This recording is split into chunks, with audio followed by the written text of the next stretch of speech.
No shortage of adjectives when it comes to describing the Jags' loss to the Texans yesterday. Frustrating, ugly, yes, even embarrassing. 37-21 the final score in a game the Jags were supposed to win. News for Jags sports editor Justin Barney joins me this morning to do a little Monday morning quarterbacking. Good morning, Justin. Bruce, how are you? What a bad game yesterday. Yeah, so much here. Where do I start? How about a big thud? Was it me, or didn't the Jags seem prepared?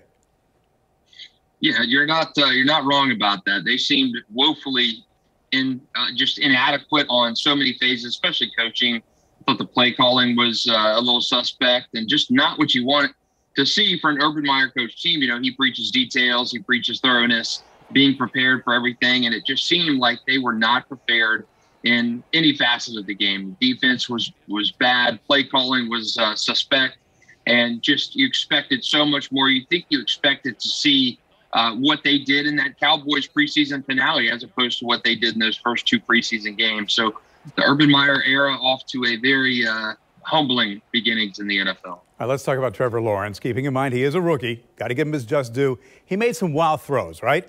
But he also made some bad decisions. Yeah, you look at the touchdown throw to DJ Chark, and it was just fantastic.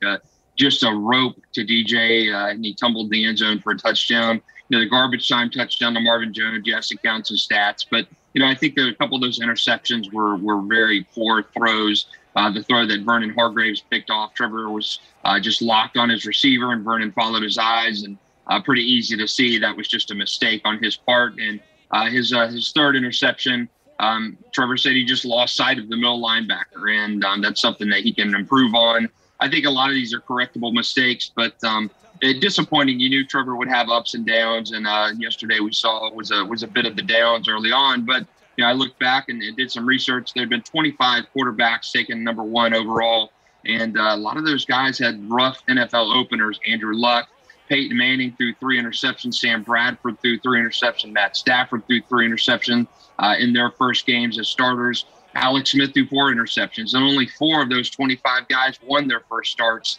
So I think he's in pretty good company. I think he's going to do well and bounce back from that game yesterday. Okay, so we can give him a break. Let's talk about Urban Meyer. You mentioned the coaching. There was an opinion piece in USA Today, and I'm going to build on that. He wanted to be an NFL coach. He was certain he could succeed where other college coaches could not.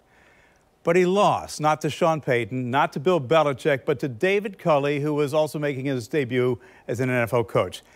Can't deny that Meyer's a great coach, but given yesterday and what we saw, does he realize he's not playing college ball anymore? I think he's still in the process of delegating things, coming to terms with things. You know, he's in so many of his availabilities this year. He's talked about he's hired guys with that NFL pedigree and that experience, and he's leaning on them a lot. So I think what Urban saw yesterday was something for his own eyes yesterday, and not leaning on Brian Schottenheimer's and Joe Collins and Darrell Bevell. I think he saw and tasted that for the first time yesterday, and he's going to be better prepared for next week. Wants to see that college to NFL transition has been very difficult for coaches to make. And I think you see why yesterday. The game is different than in college.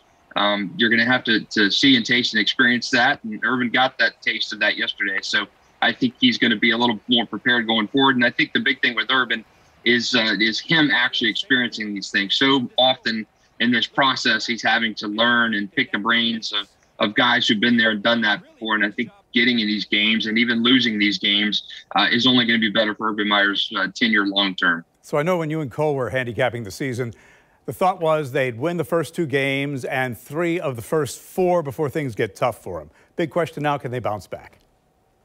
Yeah, this was really felt like a game you had to win. I mean, the Texans were, projected to be one of the worst teams in NFL history, not just a historically bad season for them oncoming. I mean, you're starting Tyrod Taylor. You've got a roster remade with veterans and guys who were on 1-year contracts. This was a game that you really were in the wheelhouse to win. I mean, Jackson was a 3-point favorite this game. They end up losing by almost 3 touchdowns.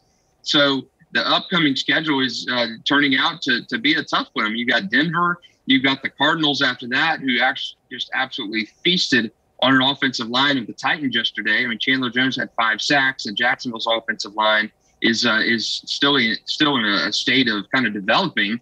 And then you have Joe Burrow and the Cincinnati Bengals. So that start, which we thought was going to be pretty easy for the Jags to get out on the right foot, is suddenly looking a little bit more challenging after yesterday. But you've got to hope that they come back after yesterday's game and really readjust. And when the Broncos come here Sunday, make some changes and some positive strides. And you hope yesterday was kind of like that second preseason game where they took and learned something from it and applied those changes and looked really good in the third preseason game. That's at least what we can hope for. All right. I think we do hope for it, and we just say forget about it and move on to Denver. Justin, thanks.